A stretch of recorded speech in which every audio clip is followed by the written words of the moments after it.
ہماری گفتگو کا موضوع ہے قیامت کی نشانیاں۔ بحیثیت مسلمان ہم سب کا ایمان ہے کہ یہ دنیا ہمیشہ باقی نہیں رہے گی، ایک دن سب کچھ ختم ہو جائے گا، اور ایسا ہونا بھی چاہیے، اس لیے کہ ہر آغاز کا ایک انجام ہوتا ہے، ہر ابتدا کی ایک انتہا ہوتی ہے۔ جس چیز پر زندگی آتی ہے اس پر موت کا آنا بھی لازم ہے۔ ہم اپنے آس پاس اس کی بہت سی نشانیاں دیکھتے رہتے ہیں۔ کائنات میں بہت سے دلائل بکھرے ہوئے ہیں جو ہمیں یقین دلاتے ہیں کہ ایک دن یہ سب کارخانہ بند ہو جائے گا، ختم ہو جائے گا، یہ دنیا فنا ہو جائے گی۔ وہ وقت قرآن پاک کے الفاظ میں زمین و آسمان پر بہت بھاری ہوگا، اور اس بھاری وقت کے آنے سے پہلے دنیا میں کچھ علامات نمودار ہوں گی۔ تو آج چند ایک احادیث آپ کی خدمت میں پیش کروں گی جو قیامت کی نشانیوں کے بارے میں ہیں۔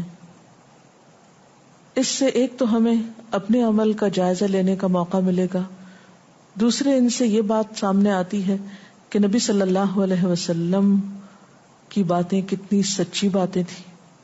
وہ لوگ جو حدیث کا انکار کرتے ہیں یا احادیث کا مذاق اڑاتے ہیں، وہ ان احادیث کی روشنی میں آج کے حالات کو دیکھ سکتے ہیں کہ آپ صلی اللہ علیہ وسلم نے اللہ تعالی کی بھیجی ہوئی وحی کی روشنی میں جو باتیں فرمائیں آج وہ ہم اپنی آنکھوں سے دیکھ رہے ہیں۔ بہرحال اس وقت میرے سامنے حضرت ابو ہریرہ رضی اللہ تعالی عنہ کی حدیث ہے جسے ابن خزیمہ نے روایت کیا ہے۔ رسول اللہ صلی اللہ علیہ وسلم نے فرمایا، قیامت کی نشانیوں میں سے ہے کہ آدمی مسجد کے پاس سے گزرے گا مگر اس میں 2 رکعتیں ادا نہیں کرے گا۔ آج کتنے ہی لوگ ایسے ہیں کہ جن کے گھروں کے سامنے مسجدیں ہیں، وہ دن رات مسجدوں سے آوازیں سنتے ہیں لیکن مسجد کے اندر نہیں جاتے۔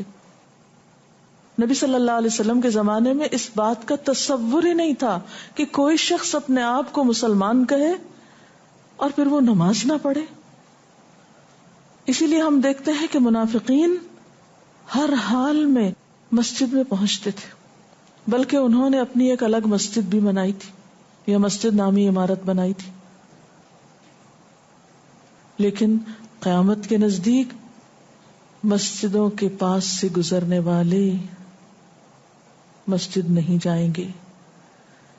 ایک اور حدیث میں آتا ہے، حضرت انس فرماتے ہیں رضی اللہ تعالی عنہ کہ اللہ کے رسول صلی اللہ علیہ وسلم نے فرمایا، لوگوں پر ایک ایسا دور آئے گا کہ ان میں اپنے دین کی حفاظت پہ صبر کرنے والا اس شخص کی مانند ہوگا جو آگ کے انگارے کو اپنی مٹھی میں تھامنے والا ہے۔ یعنی دین پر استقامت اور دین پر عمل اتنا مشکل ہو جائے گا بعض اوقات کہ جیسے ایک انگارہ ہاتھ میں لینا کہ انسان نہ لے سکے اور نہ پھینک سکے۔ ایک اور نشانی جو آپ صلی اللہ علیہ وسلم نے ہمیں بتائی وہ یہ کہ زمانہ قریب آ جائے گا، عمل میں نقص واقع ہوگا اور بخیلی پیدا ہو جائے گی، دل تنگ ہو جائیں گے۔ ایک اور حدیث میں آتا ہے کہ بخیلی کا عام ہونا قیامت کی نشانیوں میں سے ہے۔ آج آپ دیکھیں کہ بسا اوقات انسان کے پاس اللہ کی دی ہوئی بے شمار نعمتیں ہوتی لیکن انسان ان نعمتوں میں کسی کو شریک نہیں کرتا۔ چھوٹی چھوٹی باتوں کو مائنڈ کر جانا، چھوٹی چھوٹی باتوں پہ ناراض ہو جانا، چھوٹی چھوٹی چیزوں کو حد سے زیادہ محسوس کر لینا، یہ سب کچھ شح کی وجہ ہی سے تو ہے، بخل کی وجہ سے ہی تو ہے۔ بخل صرف مال میں نہیں ہوتا، بخل تمام نعمتوں میں ہوتا ہے اگر ان میں اللہ کے دوسرے بندوں کو بطور شکر کے شریک نہ کیا جائے۔ ایک اور حدیث میں آتا ہے، مجموع الزوائد میں یہ حدیث روایت ہوئی ہے، رسول اللہ صلی اللہ علیہ وسلم نے فرمایا کہ لوگ سخت اور بخیل ہو جائیں گے، یعنی ان کے دل سخت ہو جائیں گے اور ان کے اندر بخل عام ہو جائے گا۔ ایک اور نشانی قیامت کی آپ صلی اللہ علیہ وسلم نے یہ بتائی کہ مساجد میں زیب و زینت بہت ہوگی، یعنی نمازی تو کم ہوں گے لیکن مسجدیں سجائی بہت جائیں گی۔ حضرت انس بن مالک کی روایت ہے، مسند احمد نے اس کو روایت کیا ہے، رسول اللہ صلی اللہ علیہ وسلم نے فرمایا قیامت قائم نہیں ہوگی یہاں تک کہ لوگ مسجدوں میں فخر و مباحات کریں گے، یعنی مسجد کے بنانے میں، اس کے سجانے میں، اس کی آرائش میں ایک دوسرے کا مقابلہ کرنے لگیں گے۔ ایک اور حدیث میں آتا ہے کہ قیامت کی علامات میں سے ہے کہ لوگ مسجدوں کو سجایا کریں گے، یعنی اللہ تعالیٰ کو نماز پڑھ کے خوش کرنے کی بجائے مسجد بنا کے سجا کے خوش کرنے کی کوشش ہوگی۔ حضرت ابو الدرداء سے روایت ہے کہ جب تم لوگ مسجدوں کو سجانے لگو، قرآن کو مزین کرنے لگو تو تمہاری بربادی ہے، کیونکہ قرآن پاک پڑھنے کے لیے آیا، محض سجانے کے لیے نہیں۔ آج آپ دیکھیں کہ بسا اوقات ہم اسے پڑھتے کم ہیں، سمجھتے کم ہیں، اس کے مطابق زندگی نہیں بسر کرتے، لیکن خوبصورت انداز میں سنہری الفاظ میں لکھوا کر گھروں میں سجا دیتے ہیں۔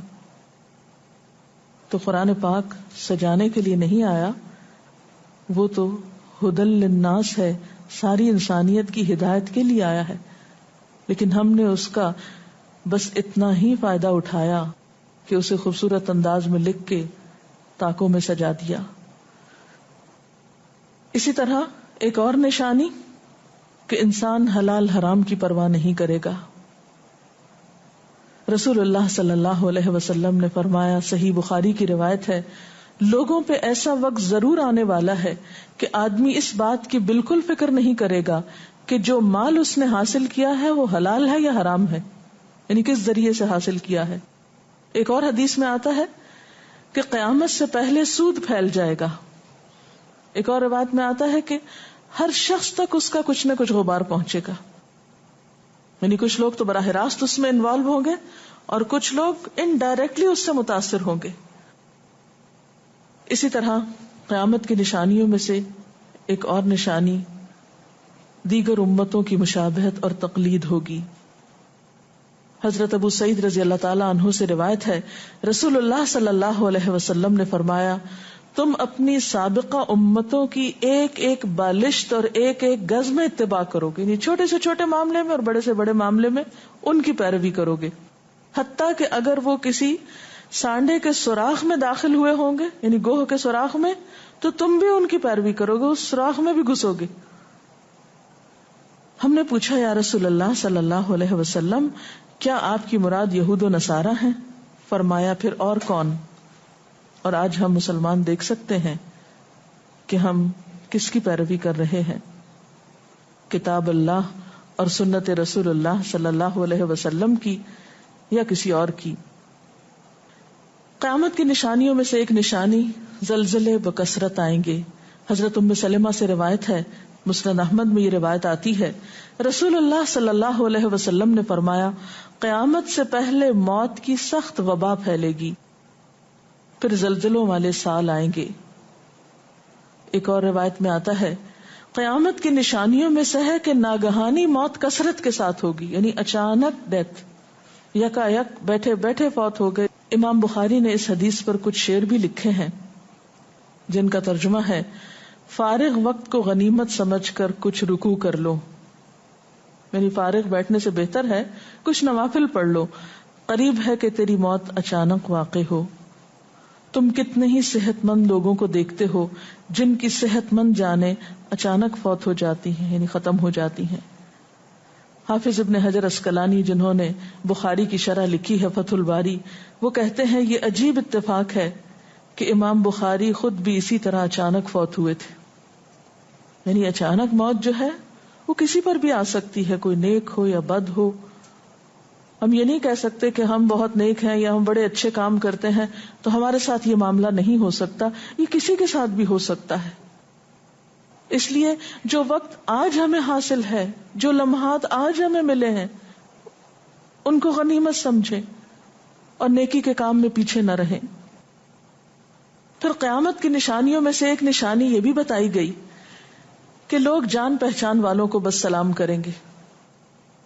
عامر بن اسود فرماتے ہیں رضی اللہ تعالی عنہ کہ ہم حضرت عبداللہ بن مسعود کے ساتھ ایک مسجد میں گئے تو جماعت کھڑی تھی، پھر لوگوں نے رکوع کیا اور ہم بھی رکوع کرتے ہوئے ساتھ شامل ہو گئے۔ اتنے میں ایک آدمی آیا اور کہنے لگا، ابو عبد الرحمن، یہ عبداللہ بن مسعود کی کنیت ہے، آپ کو سلام۔ عبداللہ بن مسعود نے حالت رکوع ہی میں فرمایا، اللہ اور اس کے رسول صلی اللہ علیہ وسلم نے سچ کہا تھا۔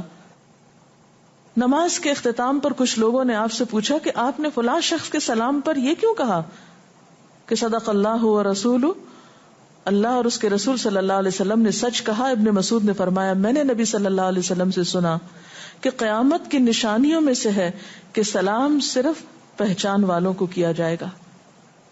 یعنی آپ کسی مجلس میں جاتے ہیں، مسنون طریقہ کیا ہے؟ اگر آپ کسی گیدرنگ میں جائیں، سب کو بیک وقت السلام علیکم کہیں، لیکن بہت دفعہ آپ نے دیکھا ہوگا کہ لوگ آتے ہیں، سب کو نہیں پوچھتے، ان میں سے جو جان پہچان والا ہوتا ہے اس کا نام لے کر بس سلام کرتے ہیں۔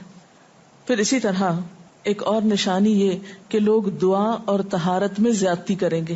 حضرت سعد رضی اللہ تعالی عنہ سے روایت ہے، انہوں نے سنا کہ ان کا بیٹا اس طرح دعا کر رہا ہے، یا اللہ میں تجھ سے جنت کا سوال کرتا ہوں، اس کی نعمتوں کا سوال کرتا ہوں، اس کی رونقوں اور تر و تازگیوں کا سوال کرتا ہوں، وغیرہ وغیرہ، اور میں آگ سے تیری پناہ مانگتا ہوں، اس کی زنجیروں سے اور طوقوں سے پناہ مانگتا ہوں۔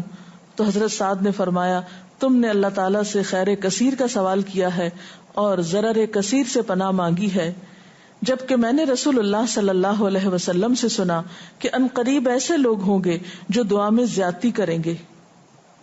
یعنی صرف یہ کہہ دینا کافی ہے کہ اللہ تو ہمیں جنت عطا فرما اور دوزخ سے بچا، اس کی بہت تفصیلات میں جانے کی ضرورت نہیں۔ جب جنت میں داخل ہو گئے تو سب کچھ نصیب ہو گیا، اور جب جہنم سے بچ گئے تو سب سے بچت ہو گئی۔ پھر آپ نے یہ آیت پڑھی، اپنے رب سے عاجزی سے دعا مانگو، یقیناً وہ زیادتی کرنے والوں کو پسند نہیں کرتا۔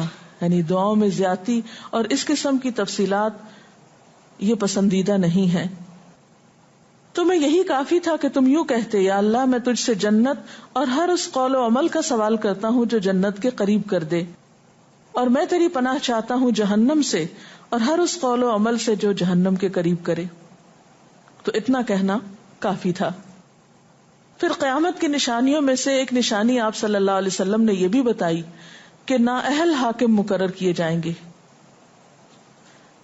حضرت ابو ہریرہ سے روایت ہے کہ قیامت کی نشانیوں میں سے ہے کہ ذلیل اور کمینے لوگ نیک شریف لوگوں پر غالب ہو جائیں گے۔ کیوں ابن مسعود، کیا تم نے بھی یہ بات میرے محبوب صلی اللہ علیہ وسلم سے سنی ہے؟ ابن مسعود نے فرمایا، ہاں رب کعبہ کی قسم۔ حضرت حذیفہ سے روایت ہے کہ قیامت اس وقت تک قائم نہ ہوگی جب تک کہ تم اپنے امام کو قتل نہ کرو گے، یعنی لوگ اپنے حاکموں کو مارنے لگیں گے اور اپنی تلواروں کے ساتھ آپس میں ہی لڑائی کرو گے، علاوہ ازیں تم میں سے بدترین لوگ تمہاری دنیا کے وارث ہو جائیں گے۔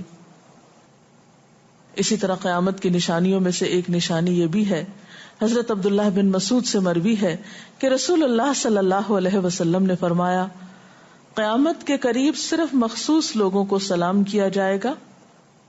تجارت اس قدر پھیل جائے گی کہ عورت تجارت میں اپنے خاوند کا ہاتھ بٹائے گی، یعنی اتنا بزنس ہوگا کہ مرد سے اکیلے نہیں سنبھالا جائے گا، عورتیں اس میں شریک ہوں گی، رشتہ داری توڑی جائے گی، یعنی مال کثرت سے ہونے کے باوجود رشتہ داروں کا خیال نہیں رکھا جائے گا، جھوٹی گواہی دی جائے گی، حق چھپایا جائے گا، اور قلم کا ظہور ہو جائے گا، یعنی نشر و اشاعت خوب ہوگی، خوب لکھا جائے گا۔ ایک اور روایت میں آتا ہے کہ وقت مختصر ہو جائے گا۔ آج آپ دیکھیے ہر شخص وقت کی کمی کی شکایت کرتا ہے۔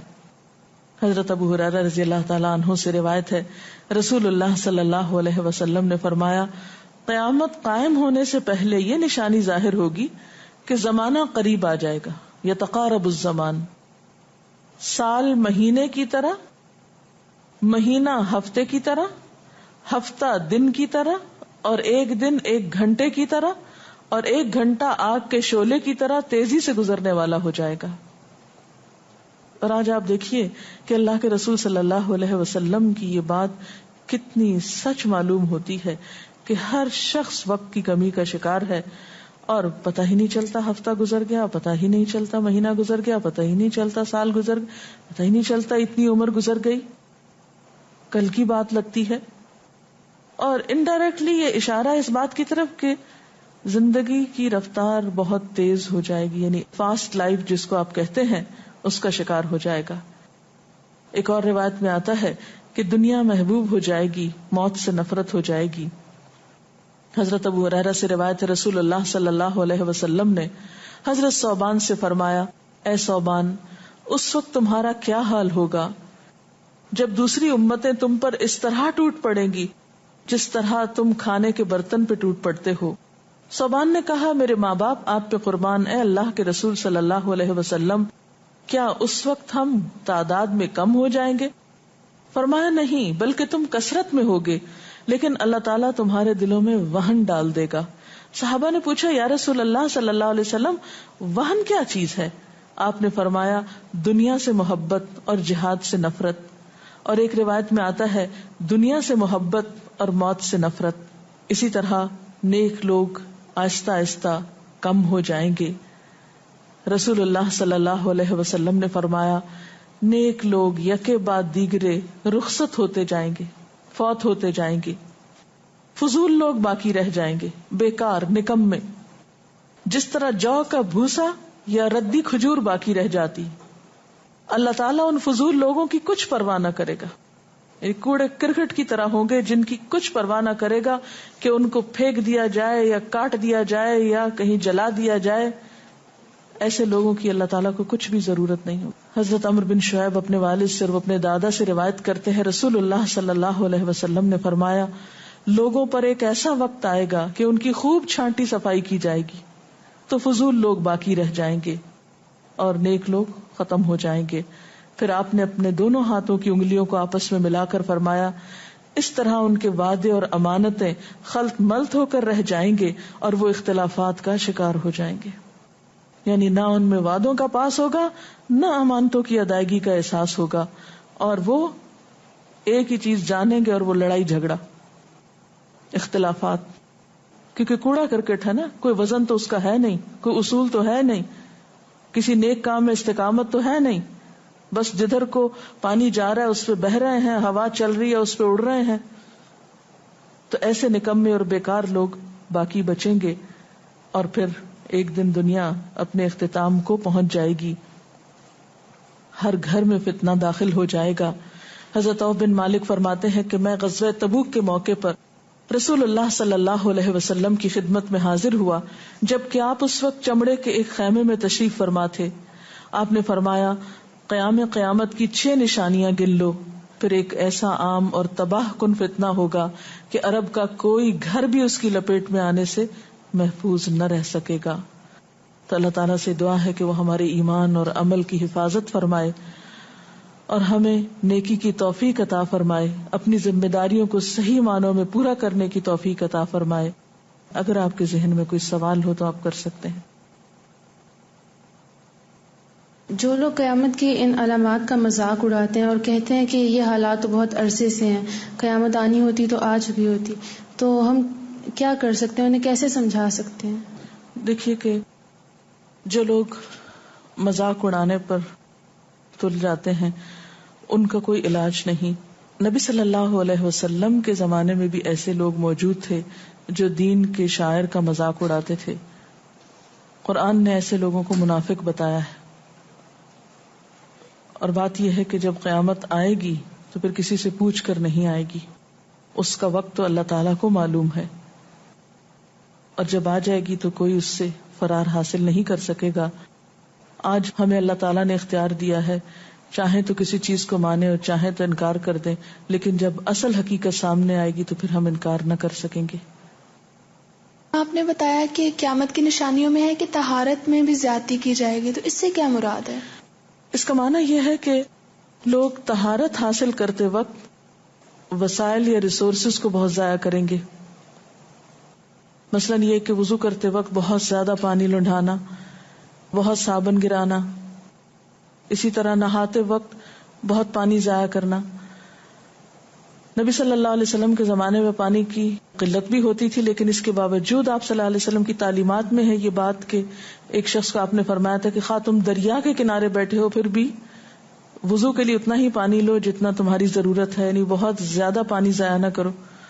آج ہم دیکھتے ہیں کہ بہت سے وسائل کے ذریعے پانی کا حصول بعض علاقوں میں بہت آسان ہو گیا ہے اور لوگ بہت ناقدری کے ساتھ پانی ضائع کرتے ہیں. مثلاً بعض دفعہ دیکھا گیا ہے کہ برش کرنے کے وقفے میں ٹیپ کھول دی جاتی ہے, بعض اوقات 5 منٹ تک ٹیپ میں سے پانی بہتا رہتا ہے اور آرام آرام سے لوگ اپنی طہارت اور صفائی کا اہتمام کرتے رہتے ہیں. تو کسی بھی طرح کے وسائل کو ضائع کرنا جو ہے وہ اسلامی تعلیمات کے خلاف ہے, خواہ وہ دین کے کسی کام کے کرنے میں ہی کیوں نہ استعمال کیے جائیں, وضو جیسی چیز میں ہی کیوں نہ استعمال کیے جا رہے ہوں. تو طہارت میں مبالغہ آرائی کا مطلب یہی ہے, وسائل کا ضیاع. دعا میں زیادتی کا مقصد کیا لمبی دعاؤں کا بھی مراد یہ ہوگا؟ اصل میں دعا تو حسب ضرورت کی جا سکتی ہے, حسب موقع. کبھی آپ کے پاس وقت زیادہ ہوتا ہے تو آپ دیر تک بھی دعا کر سکتے ہیں, مخصوص اوقات میں, مخصوص قبولیت کی جگہوں پر. لیکن سنت کے طریقے سے ہٹ کر مبالغہ آرائی کے انداز میں دعا کرنا اور پھر ردیف قافیے ملا کر دعا کرنا یا شعر و شاعری کے انداز میں دعا کرنا, ان چیزوں سے منع کیا گیا ہے. وآخر دعوانا ان الحمد للہ رب العالمین. سبحانک اللہم وبحمدک نشہد ان لا الہ الا انت نستغفرک ونتوب الیک. والسلام علیکم ورحمۃ اللہ وبرکاتہ.